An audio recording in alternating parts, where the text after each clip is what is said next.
नमस्कार, स्वागत है आप सभी का हमारे यूट्यूब चैनल संस्कृत सरस्वती पर। मैं रामकुमार शास्त्री आप सभी संस्कृत प्रेमी अनुरागियों का हार्दिक स्वागत और अभिनंदन करता हूं। प्यारे साथियों, हम जो कुछ भी यूट्यूब चैनल के माध्यम से पढ़ रहे हैं, बार बार आप कहते हैं कि हमें इसके नोट्स वगैरह चाहिए, ऑनलाइन व्याख्या चाहिए, टेस्ट सीरीज चाहिए। तो अब हम सबको जो भी सामग्री हम पढ़ रहे हैं उसकी ऑनलाइन टेस्ट सीरीज की व्याख्यात्मक वीडियो, साथ ही पीडीएफ नोट्स, ई नोट्स और ई बुक, प्रिंटेड नोट्स, ये सारी सामग्री यदि आप चाहते हैं तो आप Sanskrit Saraswati app mobile play store पर जाकर डाउनलोड करें, इंस्टॉल करें और पढ़ें। विस्तार पूर्वक से जो सामग्री आप यहां पढ़ रहे हैं उसकी सारी की सारी प्रिंटेड, ई बुक, ई नोट्स और ऑनलाइन टेस्ट सीरीज। आज का वीडियो हम देखते हैं। वीडियो के अंत में आप मुझे जरूर बताइएगा आज का वीडियो कैसा लगा। कमेंट्स बॉक्स में आप कमेंट्स करके जो लिखते हैं उससे मुझे और ऊर्जा मिलेगी और बेहतर हम आगे सीखते रहेंगे। बहुत बहुत धन्यवाद। चलिए क्लास प्रारंभ करते हैं।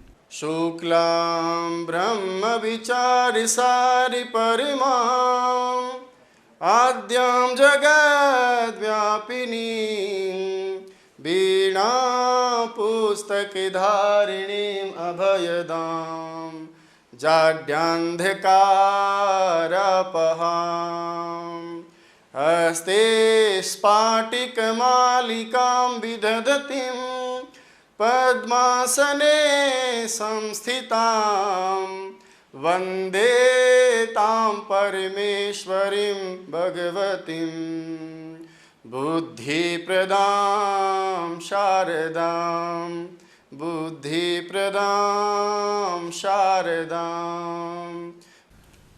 शिक्षण की इस प्रक्रिया में आगे हम पढ़ते हैं। क्या पढ़ा हमने? संस्कृत को पढ़ा और भाषा को पढ़ा, भाषा की प्रकृति को पढ़ा, भाषा शिक्षण के जो मनोवैज्ञानिक सोपान या भाषा मनोविज्ञान के जो सोपान हम 3 या 4 प्रकार से पढ़े हैं। इसके बाद देखिए अगला शब्द क्या है हमारा? संस्कृत भाषा शिक्षण में शिक्षण शब्द है। शिक्षण का सामान्य अर्थ होता क्या है? किस रूप में शिक्षाविदों ने शिक्षण को परिभाषित किया है? तो हम सब जानते हैं कि संस्कृत में एक धातु होती है जिसका नाम होता है शिक्ष, और शिक्ष का मतलब होता है सीखना या सिखाना। तो संस्कृत की एक धातु से शिक्षण शब्द का निर्माण हुआ है और उस धातु का नाम क्या है? शिक्षण। इसमें आगे जाकर एक लुट प्रत्यय किया जाता है। आपने व्याकरणम शब्द पढ़ा होगा, याद होगा आपको कि वी और आंग उपसर्ग पूर्वक जब क्रिय धातु से हम लुट प्रत्यय करते हैं तब आपका व्याकरण शब्द बनता है। ऐसे ही शिक्ष धातु से लुट प्रत्यय करने पर इसी लुट के स्थान पर आगे जाकर अन हो जाता है, जिसके स्थान पर बाद में हम क्या कर देते हैं? अणा कर देते हैं। तो शिक्ष प्लस अन बराबर यदि आप इस शब्द को मिलाते हैं आपस में तब आपका शब्द बनता है शिक्षण, और न के स्थान पर क्या हो जाता है? हणा। लुट प्रत्यय वाला शब्द हमेशा नपुंसक लिंग में जाता है, इसलिए वो शब्द आपका नपुंसक लिंग में क्या बनता है भाई? शिक्षणम। कहा जो शिक्ष धातु से इसका निर्माण हुआ है, तो शिक्ष का अर्थ क्या होता है? तो कहते हैं कि शिक्ष का मतलब होता है सीखना या सिखाना, सीखना या सिखाना। ये इसकी विस्तार से चर्चा जब आप शिक्षा मनोविज्ञान में शिक्षा और मनोविज्ञान दोनों शब्दों का अर्थ पढ़ते हैं तब भी आप करते हैं कि शिक्षण किसे कहते हैं। तो कहते हैं कि शिक्ष धातु का अर्थ सीखना और सिखाना होता है। तो सीखने का भाव, सीखने की प्रक्रिया का नाम ही बताइए क्या होता है? शिक्षण होता है। यानी शिक्षण सीखने का नाम है, शिक्षण सिखाने का नाम है। तो मैं सीधा लिखूं थोड़ा परिभाषा के रूप में, तो सीखने की जो प्रक्रिया होती है, जिस प्रक्रिया के माध्यम से कुछ न कुछ सीखा जाता है, वो सीखने की प्रक्रिया ही बताइए किस रूप में जानी जाती है? शिक्षण के रूप में जानी जाती है। याद रखिएगा, शिक्षण को परिभाषित करने के लिए एडम्स, जॉन डीवी, ऐसे कई सारे शिक्षाविदों ने अपने अपने हिसाब से परिभाषाएं और अर्थ बताया है। मैं थोड़ा सीधा रूप में यदि इसको लूँ आपको सिखाने के उद्देश्य से, तो कहते हैं कि शिक्षण की प्रक्रिया में एक शिक्षक और किसके बीच में? शिक्षार्थी के। शिक्षार्थी मतलब विद्यार्थी के यानी छात्र के बीच में। तो शिक्षक और शिक्षार्थी के मध्य, शिक्षक और शिक्षार्थी के मध्य पाठ्यक्रम को लेकर, किसको लेकर? यानी दोनों को जोड़ने वाली जो कड़ी है उस कड़ी का नाम है पाठ्यक्रम। तो पाठ्यक्रम के आधार पर या पाठ्यक्रम को लेकर होने वाली एक सौद्देश्यपूर्ण प्रक्रिया का नाम है ना, कि मध्य पाठ्यक्रम को लेकर होने वाली ऐसी प्रक्रिया जिसका कोई ना कोई उद्देश्य भी होना चाहिए, इसलिए उसको हम कैसी प्रक्रिया कहते हैं? सौद्देश्यपूर्ण अंतःक्रिया, है ना। शिक्षक और शिक्षार्थी के मध्य पहली बात तो क्या होती है? अंतःक्रिया होती है। अंतःक्रिया का बताइए आधार क्या होता है? पाठ्यक्रम होता है। और पाठ्यक्रम को लेकर होने वाली कोई भी अंतःक्रिया हो, हमेशा उसका कोई ना कोई क्या होता है? उद्देश्य। यदि इस लाइन को आप थोड़ा समझ लिए हों तो पहली बात तो इसमें एक शिक्षक होता है, एक शिक्षार्थी होता है और एक पाठ्यक्रम होता है। तो शिक्षण क्या है? शिक्षण में जिसमें सीखना और सिखाना होता है, शिक्षक और शिक्षार्थी के मध्य होने वाली अंतःक्रिया का नाम शिक्षक है। दूसरी बात, शिक्षक और शिक्षार्थी के मध्य होने वाली अंतःक्रिया का आधार क्या होगा? पाठ्यक्रम होगा, है ना। इसके बाद तीसरी बात, शिक्षक और शिक्षार्थी के मध्य होने वाली जो अंतःक्रिया है ना, उसका कोई ना कोई बताइए क्या होता है? हमेशा उद्देश्य होता है। और याद रखिएगा, ये जो उद्देश्य होता है ना, ये पूर्व निर्धारित होता है। यानी ऐसा नहीं है आप क्लास में जाकर के पढ़ा दिए, बोले क्या पढ़ाया, बोले यार मन हुआ मेरा तो आज ऐसे फलों के बारे में बताना, तो मैं बता के आ गया ना। शिक्षण से पूर्व एक नियोजित, एक विधिवत प्रकार से पाठ्यक्रम दिमाग में लेकर जाया जाता है, उसके लिए पाठ्य योजना बनाई जाती है। आज की इस क्लास में कालांश में मुझे छात्रों को कौन सा अधिगम करवाना है, उनके व्यवहार में मैं कौन सा वांछित व्यवहार परिवर्तन चाहता हूँ, ये सारी बातें लेकर जब एक शिक्षक क्लास में जाता है, छात्रों के साथ संप्रेषण करता है, अंतःक्रिया करता है, विचार विनिमय करता है, सूचनाओं का आदान प्रदान करता है, तो पूर्व निर्धारित क्या होता है? एक उद्देश्य होता है। और इस बात को थोड़ा सीधे शब्दों में मैं कहूँ तो इसको हम यूँ भी कह सकते हैं कि शिक्षण एक वांछित व्यवहार परिवर्तन हेतु की जाने वाली सौद्देश्यपूर्ण एक अंतःक्रिया होती है, जिसके लक्ष्य क्या होते हैं? निर्धारित। तो मैं ये भी तो कह सकता हूँ ना कि पूर्व में कुछ लक्ष्य आपने क्या किए हैं? निर्धारित किए हैं। लक्ष्य मतलब उद्देश्य को ही आप समझे, तो पूर्व में निर्धारित जो लक्ष्य हैं या पूर्व निर्धारित जो उद्देश्य हैं, दोनों शब्दों का एक ही मतलब है। आप लक्ष्य निर्धारित करते हैं या आप कोई भी निर्धारित उद्देश्य करते हैं, तो क्या लिखेंगे हम कि पूर्व निर्धारित लक्ष्य या पूर्व निर्धारित उद्देश्य की प्राप्ति के लिए, उद्देश्य की प्राप्ति के लिए, प्राप्ति हेतु, वही वाली बात आ जाएगी। छात्र और शिक्षक के मध्य होने वाली अंतःक्रिया का नाम, छात्र शिक्षक के मध्य होने वाली जो अंतःक्रिया होती है, उस अंतःक्रिया का नाम ही बताइए क्या होता है? शिक्षण होता है।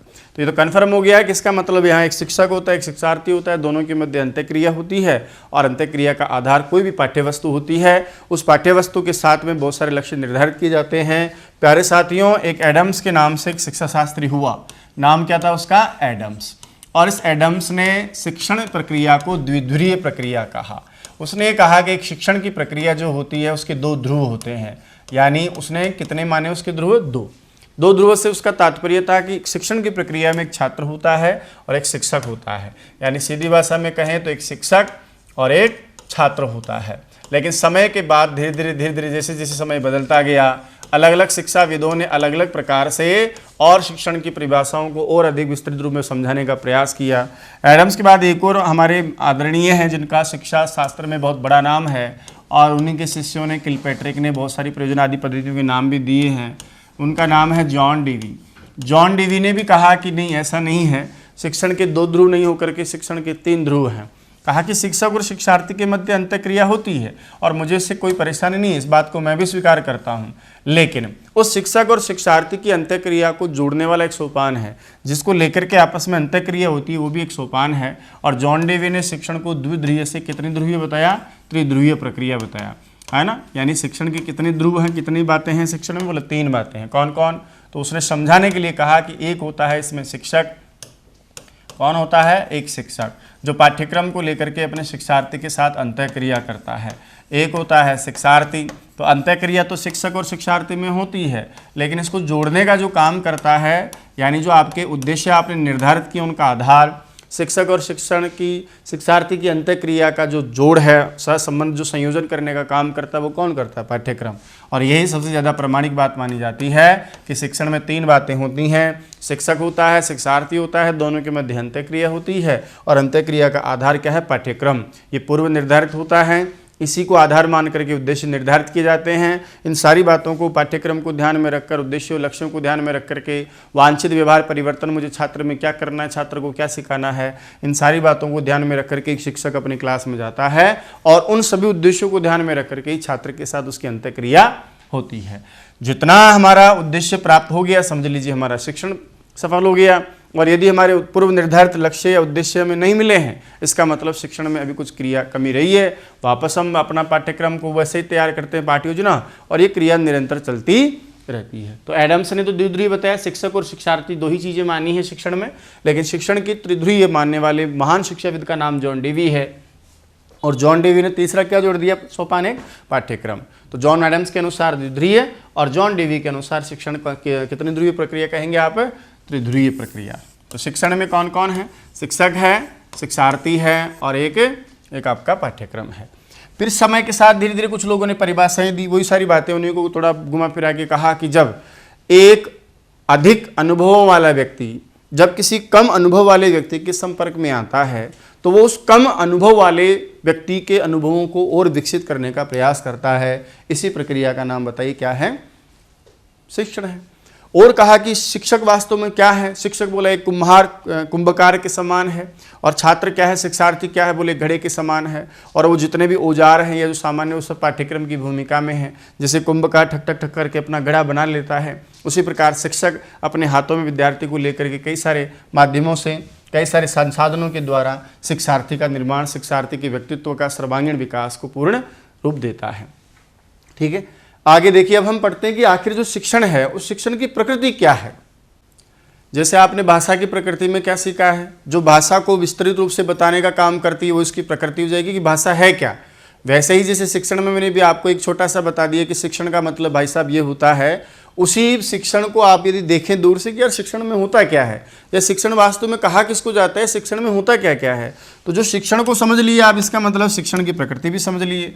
तो वास्तव में देखा जाए तो किसी भी शब्द की स्वरूप की प्रकृति समझने का मतलब आप सीधा समझा करें, इसका मतलब आप उसको ऑल ओवर रूप में देख रहे हैं कि शिक्षण में होता क्या क्या है। जैसे मुझसे कोई सवाल करे या कोई मेरे बारे में सवाल करे कि बताइए रामकुमार की प्रकृति क्या है ना, उसका स्वभाव क्या है, तो आप क्या बताएंगे कि इसकी शरीर की आकृति ऐसी है, इसका स्वभाव ऐसा है। जो मुझसे संबंधित सारे फैक्ट है ना वो आप बता देंगे और वो सारे की चीज़ें मेरी प्रकृति कहलाएंगी।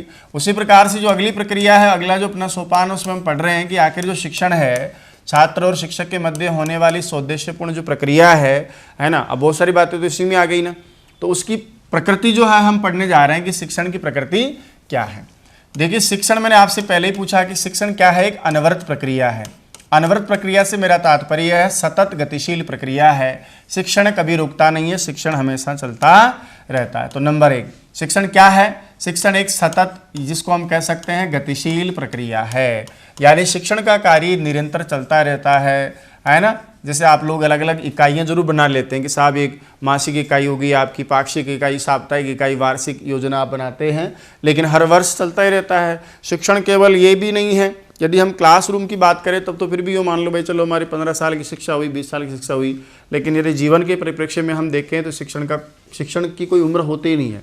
जहाँ से भी हम सीख रहे हैं समझ लीजिए हमारा शिक्षण है ना। तो औपचारिक अनौपचारिक 2 प्रकार से होता है, अभी इसको मैं बताऊंगा आपको। तो शिक्षण क्या है, एक सतत प्रक्रिया है, अनवरत प्रक्रिया है, गतिशील है, जो निरंतर चलती रहती है। ये एक सौद्देश्यपूर्ण प्रक्रिया है। सौद्देश्यपूर्ण प्रक्रिया से मेरा तात्पर्य है कि निरर्थक यदि क्लास में शिक्षक और शिक्षार्थी के मध्य कोई अंत्यक्रिया हो रही हो तो आप उसको शिक्षण नहीं कह सकते। और बेटा बता बरसात कैसी हुई, बाजरे की फसल कैसी है, जोरदार है, चल अब की बार तेरी जिंदगी सेट हो गई, तेरे पापा भी कुछ, तेरा घर परिवार जा मौज कर ऐश कर। इस प्रकार की बातें करके यदि शिक्षक क्लासरूम से बाहर आ जाए तो निश्चित रूप से बताइए इसका कोई उद्देश्य था क्या। ये तो अनर्गल वार्तालाप हुआ, बिना कोई उद्देश्य का वार्तालाप हुआ, तो उसको हम शिक्षण नहीं कहेंगे। शिक्षण वो होता है जिसके लिए पूर्व में निर्धारित कुछ उद्देश्य लिए जाते हैं, उनको मन मस्तिष्क में लेकर के अध्यापक, एक शिक्षक अपने क्लासरूम में जाता है और उन उद्देश्य की प्राप्ति के लिए ही जितनी भी क्रियाएं शिक्षक अपने क्लासरूम में करता है शिक्षार्थी के साथ, जो भी उसकी अंतःक्रिया होती है वो केवल अपने उद्देश्य की पूर्ति के लिए की जाती है। कभी कभार हम दृश्य श्रव्य साधनों का प्रयोग करते हैं, बोला साहब ये देखो इनमें मजा आ रहा है, तो उनका उद्देश्य मजा लेना नहीं होता है, उनका उद्देश्य भी अपने शिक्षण को सरल बनाना, रुचिप्रद बनाना, बोधगम्य बनाना, सुबोध बनाना, छात्र के अधिगम को स्थायी बनाना, रुचिकर बनाना, इन सारी चीज़ों के लिए ही किया जाता है। तो शिक्षण क्या है, एक सौद्देश्यपूर्ण प्रक्रिया है। शिक्षण वास्तव में एक विकासात्मक प्रक्रिया है। विकासात्मक प्रक्रिया से मेरा मतलब है कि छात्र के साथ शिक्षण क्रिया करने का वास्तविक जो हमारा उद्देश्य होता है वो होता है छात्र को अधिगम कराना। शिक्षा मनोविज्ञान की भाषा में आपने ये भी पढ़ा होगा कि अधिगम का मतलब होता है छात्र के व्यवहार में वांछित परिवर्तन। जैसा मैं चाहता हूँ ना कि ये सीखे तो वो सीख जाता, पहले नहीं जानता था लेकिन अब जान गया, परिवर्तन तो हुआ ना। परिवर्तन भी वो होना चाहिए जो मैं चाहता हूँ, मैं उसको सिखाना चाहता हूँ कुछ, तो वो उसको सीखना, उसको आना चाहिए। तो याद रखिएगा कि इससे क्या होता है, वास्तव में बालक के व्यक्तित्व का विकास होता है। यह हमेशा शिक्षण जो प्रक्रिया की जाती है वो बालक के विकास के लिए की जाती है, इसलिए हम इसको कहेंगे क्या है, ये एक विकासात्मक प्रक्रिया है। मैं बातों में भी क्या बोला आपको कि शिक्षण केवल कक्षा कक्ष तक सीमित नहीं है, शिक्षण जीवन के मृत्यु पर्यंत चलता रहता है। लेकिन दो तरह की बातें हो गई ना, क्लासरूम में यदि आप विद्यालय में निश्चित स्थान पर, निश्चित समय पर, निश्चित उद्देश्य के लिए यदि शिक्षण करते हैं तो ऐसे शिक्षण का नाम क्या होता है? औपचारिक शिक्षण, अनौपचारिक शिक्षण। और यदि आप विद्यालय से बाहर समाज में, दोस्तों से, परिवार में आदि में बहुत कुछ सीखते जाते हैं तब उसको हम कहेंगे औपचारिक शिक्षण। तो ये वास्तव में कैसी प्रक्रिया है? यह है औपचारिक और अनौपचारिक प्रक्रिया है। यानी शिक्षण के एक तरह से देखा जाए तो दो प्रकार हो गए ना भाई, एक तो औपचारिक और एक अनौपचारिक। तो ये वास्तव में ऐसी प्रक्रिया है जिसमें औपचारिक कार्य भी होते हैं, औपचारिक रूप से भी हम सीखते हैं और साथ में अनौपचारिक रूप से भी सीखते हैं। और देखिए शिक्षण क्या है? शिक्षण वास्तव में एक सामाजिक प्रक्रिया है। कैसी प्रक्रिया कह सकते हैं आप शिक्षण को? एक सामाजिक प्रक्रिया है। इसका दायरा समाज तक फैला होता है, साथ ही ये हमें व्यवसायिक रूप से भी समृद्ध बनाती है। शिक्षण का एक उद्देश्य भी आप इसको कह सकते हैं। तो ये सामाजिक और एक व्यावसायिक प्रक्रिया है। इसके द्वारा व्यक्तित्व विकास किया जाता है, समाज के लिए व्यक्ति को सुयोग्य व्यक्ति बनाया जाता है, सुनागरिक बनाया जाता है ना। शिक्षण का प्रभाव समाज पर पड़ता है और समाज का प्रभाव शिक्षण पर पड़ता है, तो समाज से जुड़ी हुई प्रक्रिया होती है। साथ में शिक्षण के बाद व्यक्ति को रोजगार मिलता है, व्यवसाय प्रदान होता है, इसलिए इसको हम व्यावसायिक प्रक्रिया भी कहते हैं। शिक्षण त्रिध्रुवीय, पहले जो कहने वाले एडम्स थे उन्होंने कितने ध्रुव बताए थे भैया? 2 ना।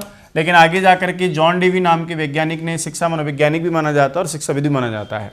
2010 22 दिसंबर को संस्कृत वरिष्ठ अध्यापक भर्ती परीक्षा का पेपर हुआ और उसमें ऑप्शन में लिखा था कि एक ऐसा व्यक्ति बताओ जो मनोवैज्ञानिक होने के साथ साथ शिक्षा शास्त्री भी यानी शिक्षाविद भी है। अच्छा, 2 शब्द बोले मैंने अभी आपके लिए। एक शब्द तो मैंने क्या बोला? मनोवैज्ञानिक बोला, और एक शब्द क्या बोला मैंने? शिक्षा शास्त्री या शिक्षाविद बोला। दोनों में फर्क क्या है थोड़ा समझिएगा इसको। एक मनोवैज्ञानिक होता है, मनोवैज्ञानिक का मतलब होता है जो मनोविज्ञान से संबंध रखता है, जो आपके मनोविज्ञान के क्षेत्र में कार्य करता है, जिसने मनोविज्ञान पढ़ी है, मनोविज्ञान समझी है, मनोविज्ञान के लिए जो जिया है और मनोविज्ञान के क्षेत्र में अनुसंधान करके बहुत सारी चीज़ें आपके सामने सिद्धांत रखे हैं, वो तो कहलाता है मनोवैज्ञानिक, है ना। और शिक्षाविद का मतलब है जो शिक्षण के क्षेत्र में काम करता है। ध्यान रखिएगा मेरी बात को, मनोविज्ञान के क्षेत्र में काम करने वाला तो शिक्षक मनोवैज्ञानिक कहलाएगा, लेकिन जो शिक्षण के क्षेत्र में, है ना, शिक्षण क्या है, शिक्षण किसे कहेंगे, शिक्षण की परिभाषाएं क्या है, शिक्षण के लिए कौन आवश्यक अंग है ना, शिक्षण सफल हो उसके लिए क्या किया जाए, कौन कौन से साधन है, विधियां हैं, जब ओवरऑल शिक्षा के लिए पाठ्यक्रम कैसे बनाया जाए, शिक्षण की सफलता के निर्धारित के लिए उद्देश्य क्या हो, जब केवल शिक्षण से जुड़ी हुई कुछ चीज़ों के लिए आप अनुसंधान करते हैं, आप बहुत कुछ पढ़ते हैं, सीखते हैं, पढ़ाते हैं, बताते हैं, तब वो शिक्षाविद कहलाता है। कुछ लोग मनोवैज्ञानिक हुए लेकिन वो शिक्षाविद नहीं थे, कुछ शिक्षाविद हुए लेकिन वो मनोवैज्ञानिक नहीं थे। तो जॉन डेवी एक ऐसा व्यक्ति हुआ जो शिक्षाविद होने के साथ साथ में एक सफल मनोवैज्ञानिक भी माना जाता है। तो उसमें प्रश्न क्या था कि एक ऐसे व्यक्ति का नाम बताइए जो शिक्षाविद भी है, शिक्षा शास्त्री भी है और मनोवैज्ञानिक भी है। तो उसमें कौन था आपका? वो जॉन डेवी, ऑप्शन के हिसाब से जॉन डेवी था। तो उन्होंने कहा कि शिक्षण क्या है, वास्तव में त्रिध्रुवीय प्रक्रिया है। इस त्रिध्रुवीय प्रक्रिया में मैंने आपसे पहले भी बताया, अभी चर्चा में कर रहा था पूर्व में, तो मैं आपको क्या बोला था कि देखिए शिक्षण में 3 चीज़ें होती हैं, एक शिक्षक होता है, एक शिक्षार्थी होता है, और इन दोनों के मध्य जो सौदेश्यपूर्ण अंतःक्रिया होती है उसका आधार बताइए कौन होता है? पाठ्यक्रम होता है ना। यहाँ पर भी 2-3 बातें मौखिक की बोल रहा हूँ, ध्यान से सुनिएगा। शिक्षण की प्रक्रिया को चलाने का जिम्मा जिसके सिर होता है वो महत्वपूर्ण कड़ी पता है कौन होता है, यानी ये शिक्षण का निर्धारक होता है। ये जैसा चाहे शिक्षण को इधर उधर ले जाए, है ना, शिक्षण को सरल बना दे, कठिन बना दे, तो शिक्षण की प्रक्रिया का जो निर्धारक होता है वो तो कौन होता है? शिक्षक। लेकिन शिक्षण की प्रक्रिया का या शिक्षा का जो केंद्र बिंदु होता है ना, जिसको ध्यान में रख करके आपको शिक्षण करवाना होता है, वो बताइए। शिक्षा का मान लीजिए, इसमें भी 2 बातें हैं। शिक्षण का जो मेन टारगेट या मेन जो होता है ना, वो तो आपका वास्तव में कौन होता है? पाठ्यक्रम होता है। लेकिन जो शिक्षा का केंद्र बिंदु होता है, यानी वर्तमान शिक्षा प्रणाली का, शिक्षा का, है ना, जो केंद्र बिंदु होता है वो कौन होता है? आपका शिक्षार्थी। तो इसको चलाने वाला सारथी कौन है? शिक्षक है ना। लेकिन मार्ग कौन है? पाठ्यक्रम है। और ध्यान में किसको रख कर किया जाता है? तो आप कहेंगे शिक्षार्थी है, विद्यार्थी है। इसी के साथ अगला बिंदु देखिए, शिक्षण क्या है? शिक्षण एक साक्षात प्रक्रिया है। क्या है? साक्षात प्रक्रिया है। साक्षात का मेरा मतलब है जो कुछ भी सामान्य संप्रेषण होता है शिक्षक और शिक्षार्थी के मध्य पाठ्यक्रम को लेकर के, वो वास्तव में क्या होता है? साक्षात ही होता है। ऐसा तो है ही नहीं कि इनडायरेक्ट रूप से आप घर चले जाना फिर मैं मेरे घर से पढ़ा दूंगा। आजकल ऑनलाइन टीचिंग आप नाम सुन रहे होंगे, आप कहोगे सर उसमें तो साक्षात कुछ भी नहीं होता। तो बताइए क्या ऑनलाइन क्लास में इस समय आप मुझे सुन रहे हो, तो ऑनलाइन क्लास में क्या आप आमने सामने, मेरा आपसे आमना सामना नहीं हो रहा है क्या? इनडायरेक्ट भले हो रहा हो लेकिन आमना सामना तो हो ही रहा है ना। मैं जिसको सिखाना चाहता हूँ उसको टारगेट करके मैं सिखाने का प्रयास करूंगा। जो मुझसे सीखना चाहता है वो भी मुझे ही टारगेट करके सीखने का प्रयास करेगा। तो ये क्या है, वास्तव में एक सतत प्रक्रिया होने के साथ साथ साक्षात प्रक्रिया है। शिक्षण क्या है? शिक्षण वास्तव में एक अंतः प्रक्रिया है या अंतः क्रिया है ना। ये तो लक्षण में प्रक्रिया परिभाषा में भी आ जाता है कि शिक्षण क्या है, वास्तव में एक अंतः क्रिया है। शिक्षण के द्वारा हम विद्यार्थी के व्यवहार में वांछित परिवर्तन चाहते हैं। यानी मैं इसको ये भी तो कह सकता हूँ कि वास्तव में क्या है, एक प्रकार की उपचार विधि है जिसके द्वारा छात्र के व्यवहार में हम वांछित परिवर्तन चाहते हैं। यदि छात्र के व्यवहार में कुछ विकृतियां हैं, दोष हैं, कुछ कमियां हैं, तो उनका हम क्या कर रहे हैं, निदान करने के बाद उपचार कर रहे हैं। तो वास्तव में ये क्या है, एक उपचार की विधि है। इसके माध्यम से छात्र व्यवहार में छात्र अधिगम का उपचार किया जाता है। तो दोस्तों, ये थी आज की क्लास, एक नए अंदाज में, एक नए विषय वस्तु के साथ, एक नए तरीके के साथ। आशा करता हूँ आज का वीडियो आपको बहुत अच्छा लगा होगा। आज की क्लास आपकी प्रतियोगी परीक्षा के लिए बहुत लाभदायक रहेगी। दोस्तों, ये वीडियो कैसा लगा, वास्तविक आपका अनुभव कैसा रहा, ये कमेंट्स बॉक्स में आप मुझे कमेंट करके जरूर बताएंगे। आपके कमेंट्स को पढ़ करके मैं जवाब दूंगा और भी हम बहुत सारी अच्छी अच्छी चीज़ें पढ़ते रहेंगे, सीखते रहेंगे। आपके कमेंट्स से मुझे जो ऊर्जा मिलती है, यकीन मानिएगा आने वाली क्लासें और भी जोरदार होंगी, आपके लिए जो वास्तव में फायदेमंद रहेंगी। रीट और सीटेट या कोई भी सीट परीक्षा होगी, उसमें हम बहुत अच्छे प्राप्त करेंगे। बने रहिएगा चैनल के साथ। जय तो संस्कृतम, जय तो भारतम।